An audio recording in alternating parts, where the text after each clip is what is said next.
કોંગ્રેસના નેતાઓ અને કાર્યકરોનું એક વર્ગ ભાજપ સાથે ભળેલો છે. આવા લોકોને પક્ષમાંથી બહારનો રસ્તો દેખાડતા કોંગ્રેસ નહીં ખચકાય. આ શબ્દો છે કોંગ્રેસ સાંસદ રાહુલ ગાંધીના, જેમણે ગુજરાત આવીને કોંગ્રેસના નેતાઓને અરીસો દેખાડ્યો છે. રાહુલ ગાંધીએ આ વખતે એ કહ્યું જે અગાઉ ક્યારેય નથી કહ્યું. ચૂંટણીની વાત કરવાની જગ્યાએ રાહુલે પક્ષની સ્વચ્છતા પર ભાર મૂક્યો. તેમણે પ્રદેશ કોંગ્રેસની નબળાઈઓને ઉઘાડી પાડીને વ્યંગાત્મક અંદાજમાં સ્પષ્ટ કર્યું કે કોંગ્રેસ કેમ 30 વર્ષથી સત્તાથી દૂર છે. જનતાની વચ્ચે રહેવાની જરૂરિયાતને વ્યક્ત કરતા રાહુલે નેતાઓને પક્ષની બહાર કરી દેવાની તૈયારી દેખાડી. જેઓ છે તો કોંગ્રેસમાં પણ કામ ભાજપ માટે કરે છે. રાહુલના વલણથી કોંગ્રેસનો એક વર્ગ ગેલમાં છે તો એક વર્ગમાં ફફડાટ છે. कांग्रेस पार्टी रेस के घोड़े को बारात में डाल देती है और बारात के घोड़े को रेस में डाल देती है. सख्त कार्रवाई करनी पड़ी. 10, 15, 20, 30, 40 लोगों को निकालना पड़ा, निकाल देना चाहिए. अगर हमारा वोट 5% बढ़ जाए, बात वहीं खत्म हो जाएगी. પોતાના પક્ષ અને નેતાઓની ટીકા સામાન્ય રીતે બંધ બારણે થતી હોય છે. જો કે કોંગ્રેસ સાંસદ અને લોકસભામાં નેતા વિપક્ષ રાહુલ ગાંધીએ ભર સભામાં આમ કરી દેખાડ્યું. સામાન્ય રીતે ગુજરાત પ્રવાસમાં તેઓ ભાજપ પર નિશાન સાધતા હોય છે, પણ આ વખતે તેમણે પોતાના જ પક્ષના નેતાઓનો ઉધડો લીધો. તેમને અરીસો દેખાડ્યો. સત્તા અને કોંગ્રેસ વચ્ચેના અંતરના કારણો ગણાવ્યા. मैं डर के नहीं बोल रहा हूं, मैं शर्मा के नहीं बोल रहा हूं, मगर मैं आपके सामने ये बात रखना चाहता हूं कि चाहे हमारे कार्यकर्ता हो, चाहे राहुल गांधी हो, चाहे हमारे जनरल सेक्रेटरी हो, चाहे हमारे पीसीसी प्रेसिडेंट हो, हम गुजरात को रास्ता नहीं दिखा पा रहे हैं. રાહુલ ગાંધીએ કાર્યકરો અને નેતાઓની હાજરીમાં સ્વીકાર્યું કે કોંગ્રેસ જનતાની વચ્ચે પહોંચવામાં નિષ્ફળ રહી છે, જેનું પરિણામ અત્યાર સુધીની ચૂંટણીઓમાં મળ્યું છે. ગુજરાતમાં છેલ્લા 30 વર્ષથી એટલે કે 1995થી ભાજપ સત્તામાં છે. 2022ની વિધાનસભા ચૂંટણીમાં તો કોંગ્રેસને અત્યાર સુધીની સૌથી ઓછી 17 બેઠકો મળી હતી. તાજેતરમાં યોજાયેલી સ્થાનિક સ્વરાજની ચૂંટણીમાં કોંગ્રેસના ફાળે માત્ર એક નગરપાલિકા આવી. રાહુલ ગાંધીએ ગુજરાતમાં કોંગ્રેસની આ દશા પાછળનું કારણ પણ સ્પષ્ટ કર્યું. मगर सवाल चुनाव का नहीं. जब तक जो हमारी जिम्मेदारी है उसको जब तक हम पूरा नहीं करेंगे, गुजरात की जनता हमें चुनाव नहीं जिताएगी. हमें गुजरात की जनता से यह मांगना भी नहीं चाहिए कि आप हमें सरकार दीजिए, जब तक हमने अपनी जिम्मेदारी पूरी करी. जिस दिन हमने अपनी जिम्मेदारी पूरी कर दी, उस दिन मैं आपको गारंटी करके कहता हूं कि गुजरात के सारे लोग कांग्रेस पार्टी को अपना समर्थन दे देंगे. ગુજરાતમાં કોંગ્રેસ સત્તાથી તો બહાર છે જ, પણ વિપક્ષ તરીકે તેની કામગીરી પણ હંમેશા સવાલોમાં રહી છે. જનતાના મુદ્દાને આક્રમક રીતે હાથ પર લેવામાં કોંગ્રેસ હંમેશા ઊણી ઉતરી છે. કોંગ્રેસનો વિરોધ આક્રમકની જગ્યાએ પ્રતિકાત્મક વધારે દેખાય છે. આ જ કારણ છે કે કોંગ્રેસ અને જનતા વચ્ચેનું અંતર ઘટી ગયું છે. આ અંતરને પૂરવા માટે રાહુલે કોંગ્રેસના નેતા અને કાર્યકરોને જનતાની વચ્ચે જવા માટે હાકલ કરી છે. अपने आप को भी जोड़ रहा हूं. हमारे नेताओं को गुजरात की जनता के बीच में घर में जाना पड़ेगा. उनकी आवाज सुननी पड़ेगी. आप हमसे चाहते क्या हो, हम आपके लिए क्या कर सकते हैं, हम आपकी शिक्षा के लिए, स्वास्थ्य के लिए, बिजनेस के लिए, भविष्य के लिए क्या कर सकते हैं, बताइए. રાહુલ ગાંધીએ મંચ પરથી એ વાત પણ કહી દીધી જેને કહેતા કોઈ પણ પક્ષના ટોચના નેતા 100 વખત વિચારે. તેમણે ફક્ત આક્ષેપો જ નહીં પણ એકરાર કર્યો કે ગુજરાતમાં કોંગ્રેસના કાર્યકરો અને નેતાઓનું એક જૂથ પક્ષ અને જનતાની જગ્યાએ ભાજપ માટે કામ કરે છે. एक है जो जनता के साथ खड़ा है, जो जनता के लिए लड़ता है, जो जनता की इज्जत करता है और जिसके दिल में कांग्रेस पार्टी की विचारधारा है.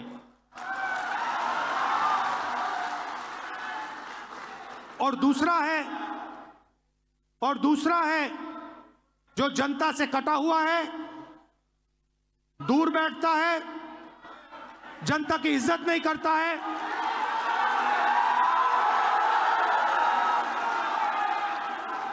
और उसमें से आधे बीजेपी से मिले हैं.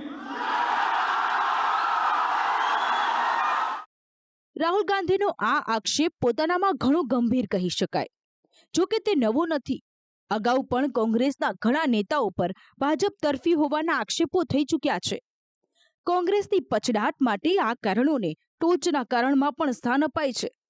આ જ કારણ છે કે રાહુલે એવો કટાક્ષ પણ કર્યો કે કોંગ્રેસમાં સિંહ જેવા નેતાઓની કમી નથી, પણ બધા સાંકળથી બંધાયેલા છે. कांग्रेस पार्टी में नेताओं की कमी नहीं है. District level, block level, senior level नेता हैं, बब्बर हैं, मगर पीछे से चेन लगी हुई है और बब्बर शेर बंधे हुए हैं सब. गुजरात के स्मॉल और मीडियम बिजनेसेस, गुजरात के किसान, गुजरात के मजदूर, गुजरात के स्टूडेंट्स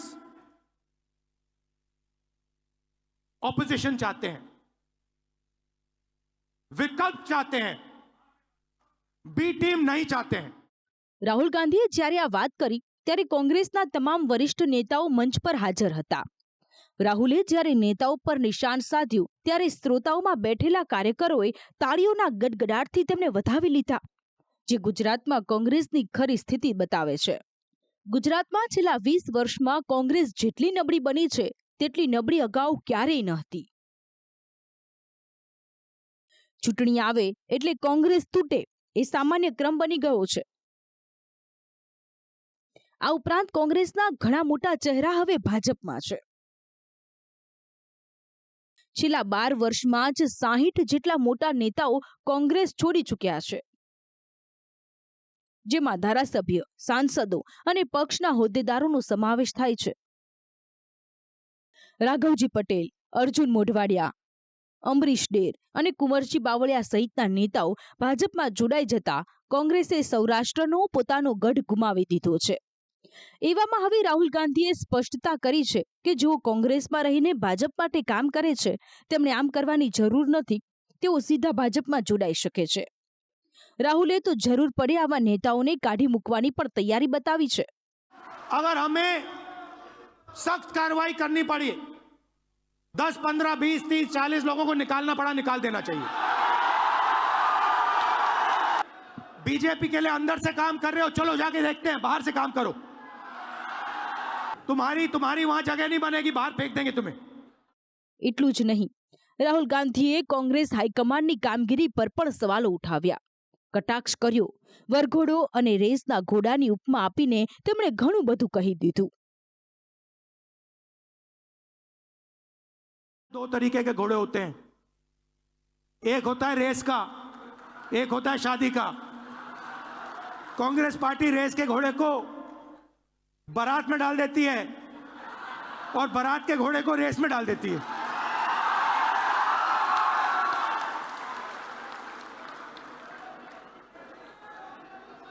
अब गुजरात की जनता देख रही है, गुजरात की जनता देख रही है, कह रही है भैया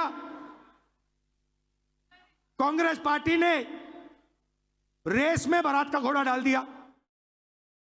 નેતાઓ પર નિશાન સાધવાની સાથે જ રાહુલે એક મોટી સ્પષ્ટતા પણ કરી દીધી. ચૂંટણી પર ફોકસ કરવાની જગ્યાએ તેમણે પક્ષને મજબૂત બનાવવાની હાકલ કરી. આ માટે તેમણે 50 વર્ષના પ્રોજેક્ટ પર ભાર મૂક્યો. લોકોને નવું વિઝન આપવાની વાત કરી। अब चुनाव के बारे में बात नहीं करनी। ये हमारा प्रोजेक्ट 2 साल का नहीं है, 3 साल का नहीं है, ये हमारा प्रोजेक्ट 50 साल का है।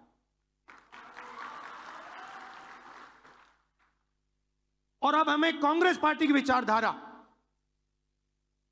जो सचमुच में गुजरात की विचारधारा है, जो आपने हमें दी, आपके बिना कांग्रेस की विचारधारा होती। શુક્રવારે નેતાઓ સાથેની બેઠકમાં રાહુલે 5% વોટનો ઉમેરો કરવાની વાત કરી હતી। કાર્યકરોને સંબોધન કરતા પણ તેમણે આ વાતને દોહરાવી। આ માટે તેમણે તેલંગાણાનું ઉદાહરણ આપ્યું। अगर हमारा वोट 5% बढ़ जाए, बात वहीं खत्म हो जाएगी। तेलंगाना में 22% वोट बढ़ाया हमने, 22% वोट बढ़ाया हमने तेलंगाना में। यहां 5% की जरूरत है।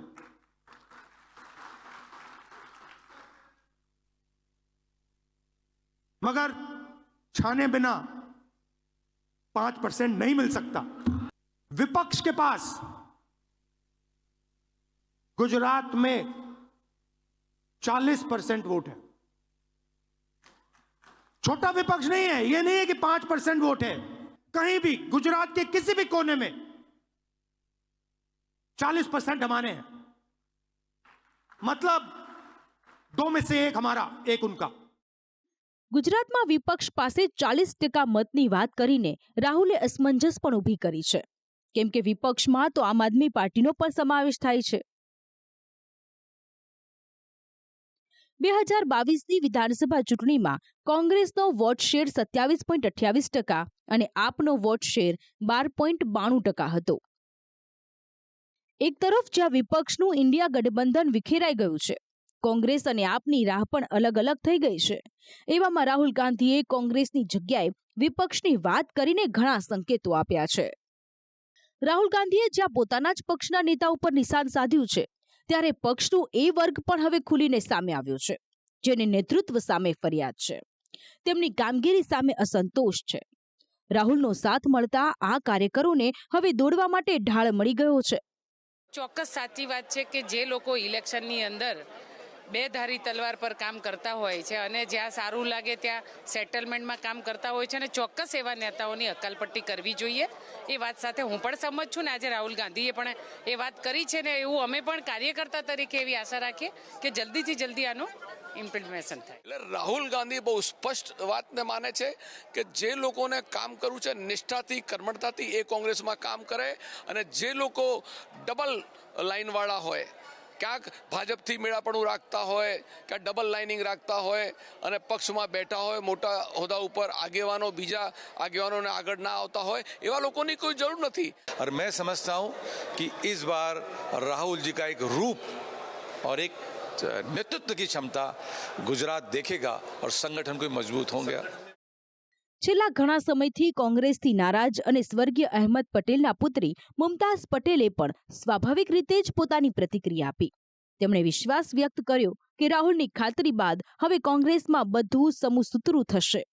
તેમને પોતાને પણ યોગ્ય જવાબદારી મળશે, જેની તેઓ લાંબા સમયથી રાહ જોઈ રહ્યા છે। जो ईमानदार लोगों को मैं अपना खुद का उदाहरण दूं, 3 पीढ़ी से कांग्रेस पार्टी के साथ मेरा परिवार है और एक ईमानदार, जिम्मेदार और लॉयल जो कहते हैं उस तरीके का परिवार रहा है। इस पे किसी का कोई डाउट नहीं होना चाहिए। हम लोग चाहते हैं कि हम शिद्दत से मेहनत से कांग्रेस पार्टी के लिए काम करें, पर आज यही कहना चाहूँगी कि हम लोगों को मौका नहीं दिया जा रहा है। तो आज जो राहुल जी ने कहा उससे बड़ी प्रेरणा मिलती है और मैं उम्मीद रखती हूँ कि राहुल जी पहचानेंगे कि किसको कहाँ किस जगह पे कांग्रेस पार्टी के प्रोग्रेस के लिए, कांग्रेस पार्टी को वापस ताकत देने के लिए, कांग्रेस पार्टी को मजबूत करने के लिए सही जगह पे इस्तेमाल किया जाए। રાહુલ ગાંધીએ કોંગ્રેસના કેટલાક નેતાઓને ભાજપની બી ટીમ ગણાવી, ત્યારે ભાજપે સ્વાભાવિક રીતે જ રાહુલને આડે હાથ લીધા।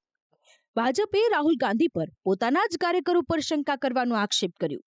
આ કારણે નેતાઓના પક્ષપલટા સાથે પણ સાંકળ્યો, સાથે જ રાહુલના વિદેશી સંપર્કો પર પણ સવાલો ઉઠાવ્યા। જ્યારે પક્ષના નેતૃત્વથી એમના નેતાઓ પર શંકા કરતું હોય તો એ નેતાઓ કઈ રીતે પક્ષમાં રહી શકે. કારણ કે કોઈપણ વ્યક્તિ જાહેર જીવન જ્યારે સ્વીકારે ત્યારે જાહેર જીવનને માટે કોઈપણ પક્ષને રાજકીય પક્ષને માધ્યમ બનાવતો હોય છે. અને જે લોકોએ કોંગ્રેસને માધ્યમ બનાવી અને પ્રજાની સેવા સ્વીકારી, પરંતુ એમનું નેતૃત્વ એ નેતાઓ ઉપર જો શંકા કરતું હોય અને એ નેતાઓ ઉપર જો પ્રજાના કાર્યો કરવાની અંદર અડચણરૂપ થતા હોય તો એ નેતાઓ કોંગ્રેસને છોડી દે, એમાં કંઈ નવાઈ નથી.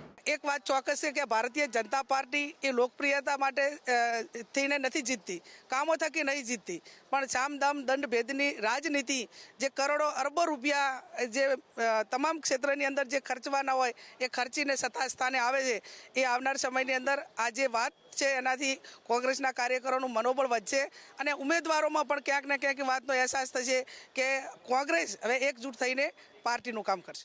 अपनी पार्टी के लोगों को पब्लिकली ह्यूमिलिएट करने का ऐसा उदाहरण कभी देखने को नहीं मिलेगा. हम राहुल गांधी जी से पूछना चाहते हैं कि पहले ये बताइए कि आप किस किस से मिले हुए हैं, और आप जब विदेश में जाते हैं तो किस किस से मिल के आते हैं, और आपके साथ मिलने वाले लोग किस किस से मिले हुए हैं. और जब से सोनिया जी और राहुल जी का दौर आया है तब से ही गुजरात में कांग्रेस की स्थिति ज्यादा खराब हुई है. રાહુલ ગાંધીએ જે કહ્યું છે તે બતાવે છે કે ગુજરાતમાં કોંગ્રેસને પોતાની સ્થિતિ સુધારવા સારવારની જગ્યાએ સર્જરીની જરૂર છે. ત્યારે હવે કોંગ્રેસના કાર્યકરોની મીટ એ તરફ મંડાઈ છે કે રાહુલ ગાંધી પોતાની વાતને સાબિત કરે છે કે પછી આ વાતો માત્ર વાતો જ રહી જાય છે. બ્યુરો રિપોર્ટ, સંદેશ ન્યૂઝ.